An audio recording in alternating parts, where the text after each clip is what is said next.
Thomas Harding? No, I will Nigra? cede the floor to Daniel Lamet. Oh, the young lady. Okay. Let's go. Back for another season. I'm going to do it again, Barry. Yeah. Like me, you can't give it up. Yeah. Buddy, Danielle? been reported that Carlos is 7 signing with the Angels. Yeah. Not official yet. What kind of player is the Angels getting, and what kind of loss is that for the Rockies? I think they're getting a very talented pitcher. I think we've seen that over the years, with us. In full disclosure, the Angels reached out to me a couple different times about Carlos. And I said, hey, hang on a minute. We're still talking to Carlos too. But anyhow, I think this is would have been a great fit for Carlos to come back. It's a good fit for Carlos with Anaheim. I think they're going to potentially give him an opportunity to close. But they're getting a veteran relief pitcher with a good arm who's got a great attitude, who's a great teammate, and he brings a nice veteran presence to a bullpen that like all teams, probably needs a little bit of a shot in the arm.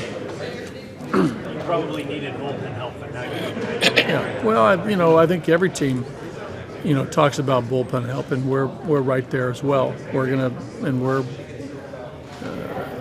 Those talks are ongoing. I'm sure when you guys talk to Billy this afternoon, he'll say the same thing. So, we're going to do our homework on a number of free agent pitchers, and we'll explore some trade potential as well. A couple of bullpen. It was better last year, seemingly, than the rest of his career, even better the second half of last year. Second half, he was really good. What changed? I think more, like any pitcher, I think the quality of the strike was better. Pitching principles. Our local guys hear me talk about that all the time. By that I mean basically first pitch strike, consistency, keeping the ball down when needed, elevating when needed against certain hitters, certain counts. Command of the slider and the change, more consistent in the strike zone. So in the second half, really good. In the last couple of years, he's been, pretty consistent. But, the second half of last year was really solid. But again, I'll repeat myself. Quality of strikes, more strikes overall, better location. Do you think he has a closer mentality? Yeah, he's, before I think he got some saves in 2016, the year before I arrived. We've used him in that role a couple times. We've had some really good closers. We had Holland in 17, led the league in saves. We had Davis, led the league in saves in 18. We've had Bard the last 2 years. So, we haven't, needed Carlos to really step up to be that closer. But he does have, for me, closer potential. Late inning, eighth inning, maybe even. How much of a must is it to get someone that's done it before as far as preparing for 23? We're hoping, we were hoping to, take a run at Carlos to have him, be part of that mix. You got to remember, if a reliever pitches 50 to 70 games, that means they're not pitching in, 100 or 90. So you need somebody else to pitch the 7th or 8th innings. That's where you need the depth, in your bullpen to be able to handle games where, you have the lead. Hopefully we'll have, much more of those this year. But a healthy Gilbreth, Lamet, I think, has a chance to emerge. I think Dinelson, pitched well for us overall. There was a couple hiccups, during his time with us, but I think he was pretty good late in the game. So I think he's a guy that we project to help us in those games in the 7th and 8th inning, along with Lucas. And if we're able to, acquire another relief pitcher to go to the back end of our pen, and we're maybe one of the younger guys steps up. Justin Lawrence, for one. Yeah, I was wondering how close do you feel some of those younger guys, especially Lawrence, are to being.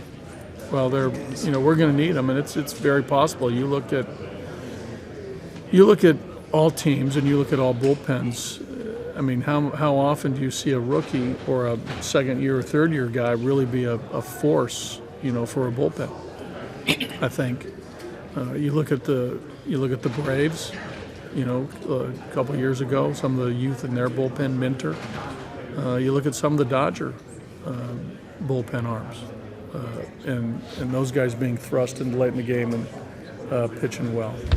The Giants, again, so a quality bullpen piece can emerge from anywhere in any year, and it's just about the performance and some momentum.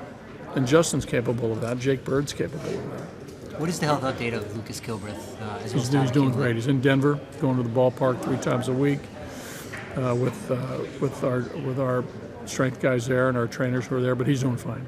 He'll be 100% ready to go come spring training. Where do you see Sutter fitting in? Oh yeah, I forgot about Brent. Suter. Yeah. Not to be confused with Bruce Suter.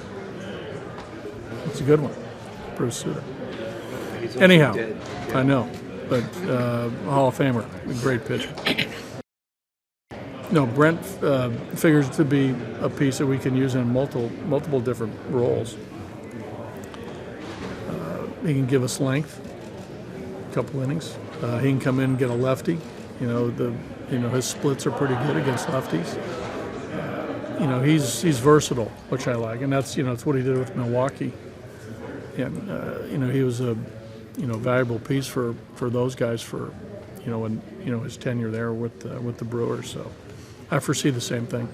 We're again, I'm going back a few years, but the Chris Russin year in 2017, that type of potential role would be really nice. I mean, Russ was good in a number of roles, and Brent can do the same. Buddy, Ezekiel Tovar came up at the end of the year. So what do you see from him, and what's your evaluation of him? Yeah, glad you brought his name up. We're excited about him. We saw him in spring training for the first time live. I went to the fall league, the previous fall league season before this spring. Saw him play there, and everything that everybody had said about him is starting to really come into fruition. Talented player, both with the glove and with the bat. Had a really good year in Hartford. Arguably the best player in the league, up until the point where we had to shut him down with the abdomen injury. But went to AAA, got back into playing shape, came to us probably not 100%, but still playable. We thought it was important for him to get big league time, which he did. I thought that was great for him. Hit the homer off Kershaw, that last series. But he showed enough to us and what he did during the course of the year, and all our evaluators and our player development people think that, he is a guy that, we should, we can count on. I mean, moving forward. I mean, we'll, again, not to, put any extra pressure on him. I mean, players put enough pressure on themselves. But, we're excited about this young guy. He's a good one. So, but he's got a lot to prove, right? But would you say he's the opening day starter at this point? I'd hate to say that, but he's tracking that way. I mean, we hope that happens. He is super young.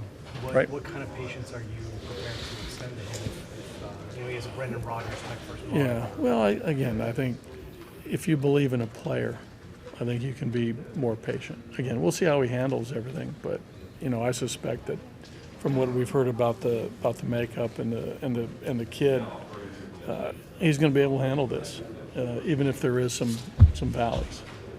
But I don't want to put a time frame on any performance, but we're confident in his ability, and not only physically but the mental side as well, to handle the big leagues. With the trade for Nolan Jones, where do you see him possibly fitting in? Well, he's in that mix of players that going to come to camp and try to win a job. He's another talented player. The Tolia, Bouchard, Connor Joe, Montero. These are guys that have been in the big leagues. They're trying to really establish themselves in that mix of guys. He can play a little third. He can play the outfield. He can play some first. So there's some versatility there. He's got some power. But like all those guys, there's some things he's got to clean up. But he's got a talent. He's got a talent. Is Charlie a free agent? No. No. He's okay. Charlie's with us. Charlie, again, is an integral part of our team in a lot of different ways. He had there's strong, Charlie had some strong months for us. He was a little bit banged up at the end. He ended up getting knee surgery. Affected him a little bit. I think he played through some knee discomfort and a knee that needed to be repaired. And I think that, put a little dent in his numbers. But he'll be back, ready to go. So you think he'll be healthy for spring training? Yeah, he's doing fine. It was an arthroscopic procedure. He'll be ready. He's doing fine. He's working out now. Feeling good. How do you see your outfield right now? Right now, pretty much how it ended last year, right? With Bryant in there for sure.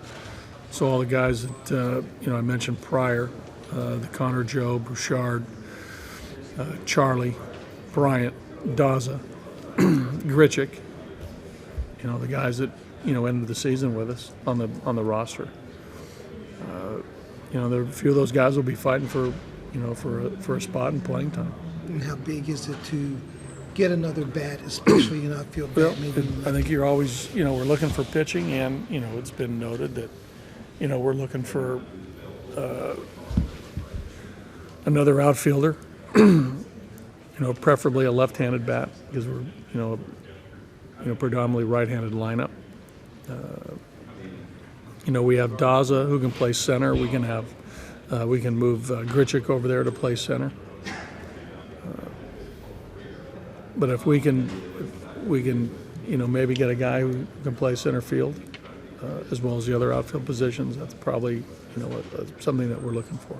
And that's been documented. Are you anticipating adjusting to these new rules? I think spring training, very, very important, for the guys to, really lock in on this. We'll have time. We'll have a whole month of games and, daily discussions about this, and try to simulate some things, even prior to games, both on the pitching side and the position player side as far as the pitch clock. I think the pitch clock thing is going to be the tricky one for everybody. The shift will be fine. All teams will be fine there. We know what's ahead of us. A little bit more of a premium on range amongst your infielders. The bigger bases, we know it's 4.5 inches closer. So the teams that have a little bit more team speed and might be more prone to run or pursue that a little bit more aggressively will we'll have to address some things with our pitching staff as far as their times to the plate. We feel good about our catchers as far as their ability to throw. Our arm strength with our catchers are I feel, in a good spot. Our catchers didn't have a great year defensively, but that can change from year to year.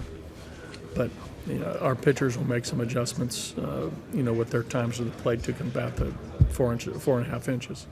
But the pitch clock is something that I think the whole league, is going to have to, go through spring training with, with some focus. I think the pitchers will handle it, but the hitters, having to be in the box, with 8 seconds left, with the starting at 20 or starting with 15, I mean, there's, all that time out of the box, fixing gloves and kicking cleats and looking at the third base coach. It's going to speed up on them. So, but, those spring training games will be very, very important. Is that something that you emphasize as guys go into their off season? Hey, work on your routine now, so when you come to spring training, you have it. I don't think you can really simulate that in the off season, but we'll talk about that a lot when we get to spring training, and guys will have to adjust. I mean, it'll be something that the guys know they'll have to do, and it'll become something that will be a high priority for them. I know that you're not just a pedestrian in the offseason, that you're involved with Bill in a lot of decisions and have a voice in the room. He's a GM with an amateur scouting background, obviously. Right. He's the one who signed all of the young prospects. You're a manager who has to put a lineup on the field, though. Right. Have you found yourself this winter especially maybe lobbying for, hey, like maybe it's worth giving up some younger prospects for immediate, especially pitching help? I think at the core, Nick, Billy's a good baseball man. He understands value. He understands players. I think the broader answer to that question is he understands the perspective of trades and what they mean and movement of players. So he's not adverse to moving young players. Not that that's just my sense. So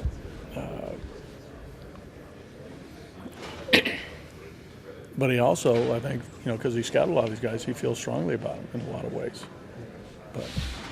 But he's not adverse to making us better immediately if there's something that makes a lot of sense. And from your perspective, does it make sense, especially with the juncture you're at now? I mean, you're going to need pitching up. Sure. Right. Well, yeah, but a lot of times in theory, it's easier said than done. Right. And these are things we talk about all the time about players. I mean, 800 major league players and 4,000 minor league players. We're talking players all the time. And if something makes sense, I'm sure Billy will pull the trigger.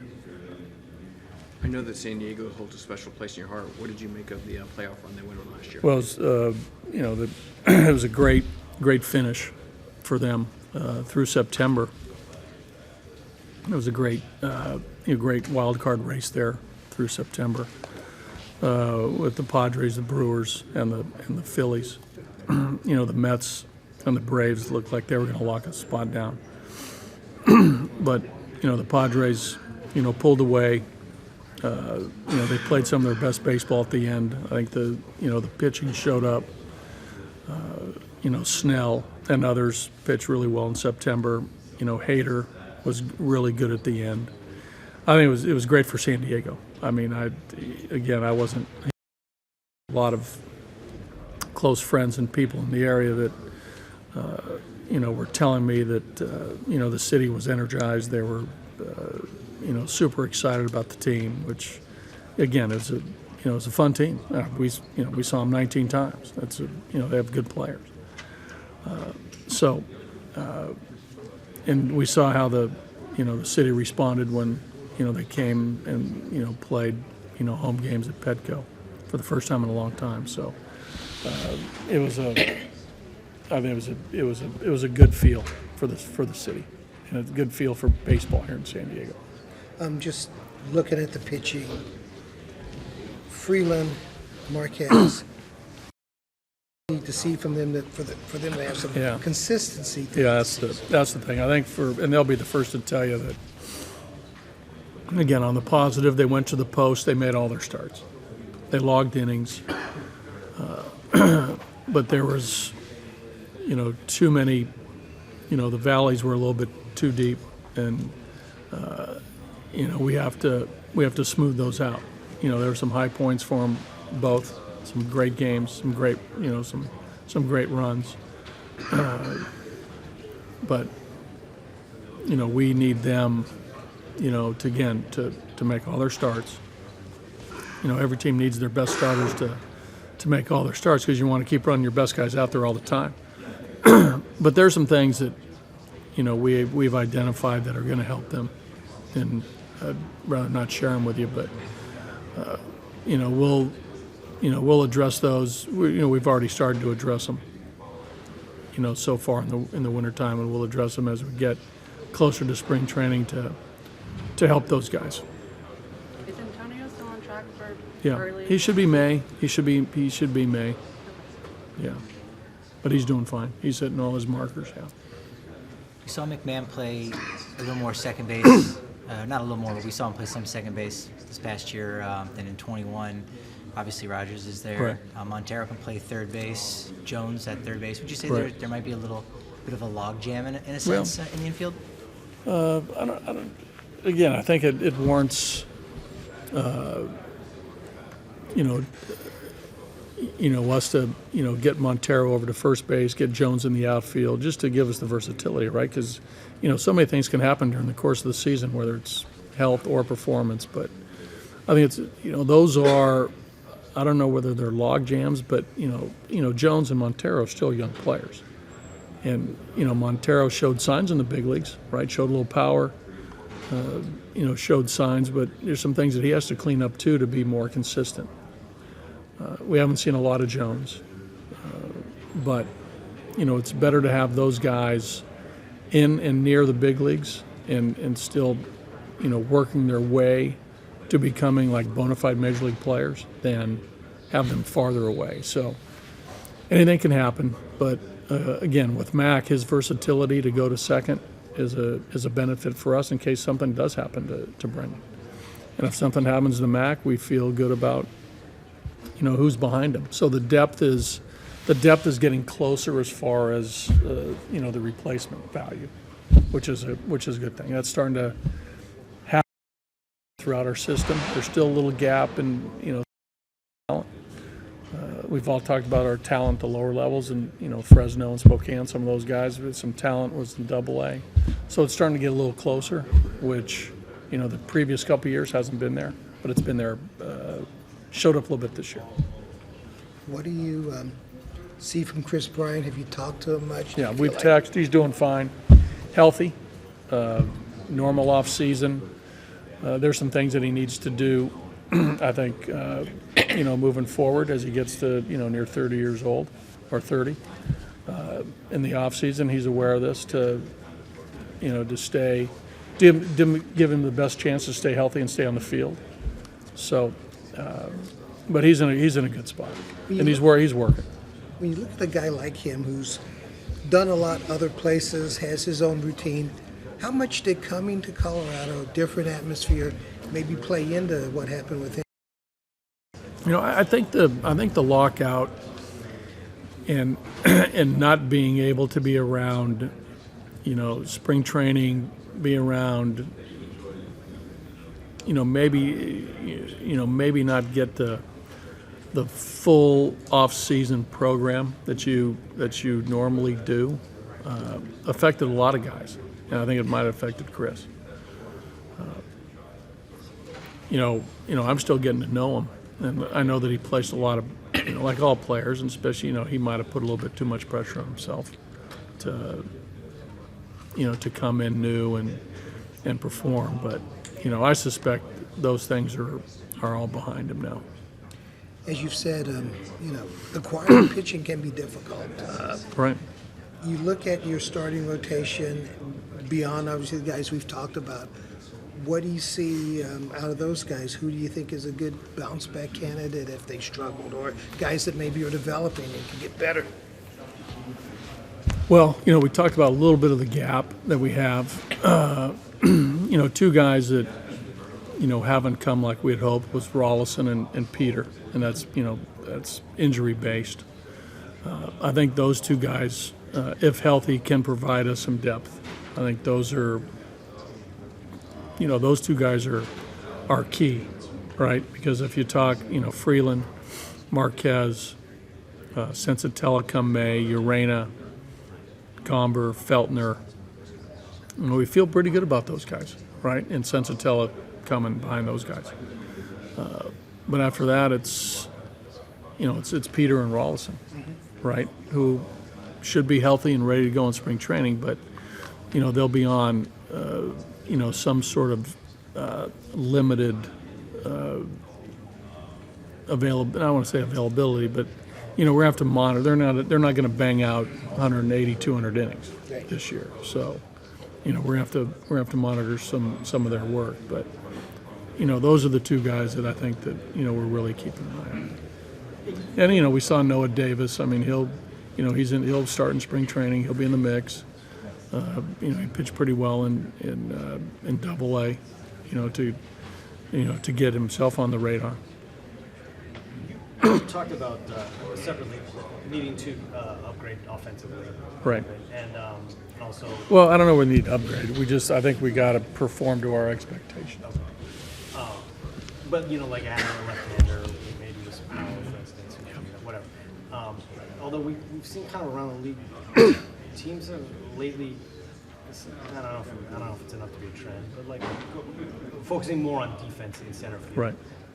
You're center fielder Right. in the major leagues. Agree. Is it just your roster speaking that maybe that's the best place to add offense, or Probably. is that like a Well, philosophy that you think in general? Well, you can. I mean, when you look at if you look at the ability to how you win games, right? I think run prevention is critical too, right? So if you get a really a great defender, that helps. And I think overall team defense has to improve. We didn't play great team defense last year, and we've talked about that. But our hope is that